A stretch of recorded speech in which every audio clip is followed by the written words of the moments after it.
C'est la rentrée. On l'a dit, une rentrée qui parfois nous met le moral dans les chaussettes. On n'est pas toujours heureux que ce soit la rentrée, mais Elisabeth, tu es là justement pour nous faire positiver cette rentrée, pour qu'on l'attaque effectivement avec joie et bonne humeur. Absolument, absolument Alicia, parce que la rentrée, alors petits et grands ont commencé aujourd'hui, les enfants vont à l'école, au lycée, au collège, les grands reprennent le travail éventuellement, et pour certains ça se passe bien, et pour d'autres c'est un peu plus compliqué. Ouais. Alors je me dis, bon, on a toujours la possibilité de pouvoir positiver la rentrée, et de se dire, vous voyez, comme voilà. Dans ce joli dessin, youpi, on sourit, c'est lundi. Hein. C'est ce que se dit Roger à chaque fois, parce qu'il sait qu'il va venir le soir dans l'émission. Ah oui, je suis très content, même quand je me fais disputer parce que je touche le micro. Parce que tu touches le micro, exactement. Un côté joyeux.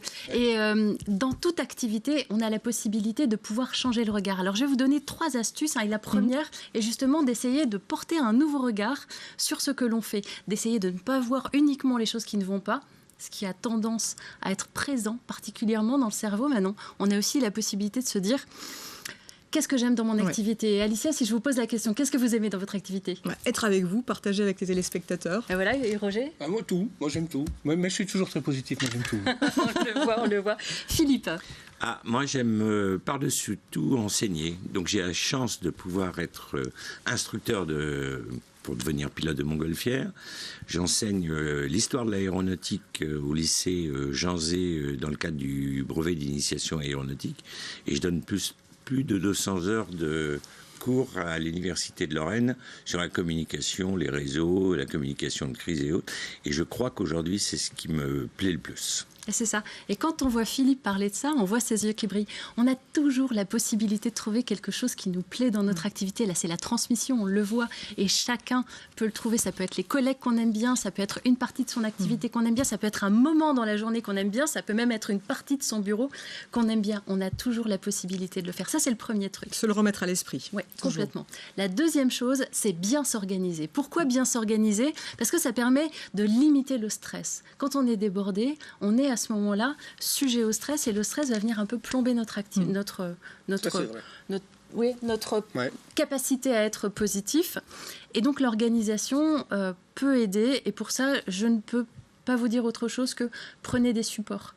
Le cerveau sait faire plein de choses, mais c'est pas non plus Superman. Personne n'est Superman, personne n'est Wonder Woman. Un bon agenda, c'est pratique. On en voit aujourd'hui, on voit de très bons agendas qui nous facilitent la tâche. Alors on peut avoir le papier-crayon qui est très bien, je le rappelle. Écrire, ça permet de mieux se souvenir. Et qu'est-ce qu'on écrit dans cet agenda ?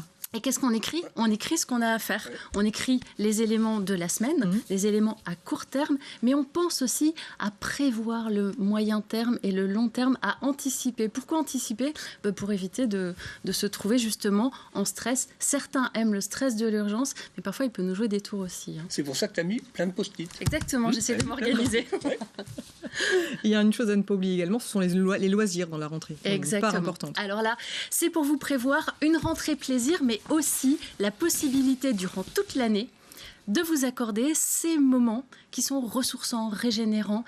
Choisissez l'activité qui vous fait plaisir. Alors, il y a tout un tas d'activités, on le voit pour les enfants. Le judo, la gym, l'athlétisme, plein de choses qui font beaucoup de bien. Pour les adultes, eh bien, on a aussi des activités. Ça peut être la natation, ça peut être le yoga. Enfin, l'idée est vraiment de choisir l'activité qui vous fait plaisir pour avoir ce moment dans la semaine où vous pouvez être bien avec vous-même. C'est très bon pour le physique, c'est très bon pour le mental. Dans les études que je regarde, que j'observe, il y en a une notamment qui montre que lorsqu'on arrive à la fin de sa vie, les personnes qui ont le meilleur taux de satisfaction de vie sont celles qui ont pratiqué les activités de loisirs. Pas forcément le plus, mais qui ont pratiqué des activités de loisirs. Comment on l'a choisi cette activité du coup ? Comment on les choisit ? Plaisir. Laissez-vous guider par le plaisir. Ce qui nous plaît, on le fait. Ce qui vous plaît, exactement, ce qui vous plaît. Et on peut noter qu'on peut bénéficier d'aide, notamment. Et ça, c'est très important, surtout si vous avez des revenus, limités. N'hésitez pas à faire appel aux allocations. La CAF donne des allocations pour permettre aux enfants de pouvoir accéder à ces activités de loisirs. Et c'est très important parce que c'est aussi bon pour le développement du cerveau de l'enfant et le développement physique. Eh bien, merci beaucoup, Elisabeth, pour ces conseils qu'on va appliquer à la lettre. Dès demain, c'est parti. Il y a un site internet qui apparaît pour retrouver tous ces conseils, d'ailleurs, voir à l'écran. Merci encore Philippe d'avoir été à nos côtés ce soir. On note demain le rendez-vous 19h30 Mirabel TV, Mondial Air Ballon Instant Suspendu. C'est produit par Nomade TV et réalisé par Thierry Bellia. Merci Roger, merci Elisabeth. On se retrouve bientôt pour de nouvelles aventures. On est super à la bourre. On vous embrasse et on vous dit bonne soirée. À demain. Bye bye.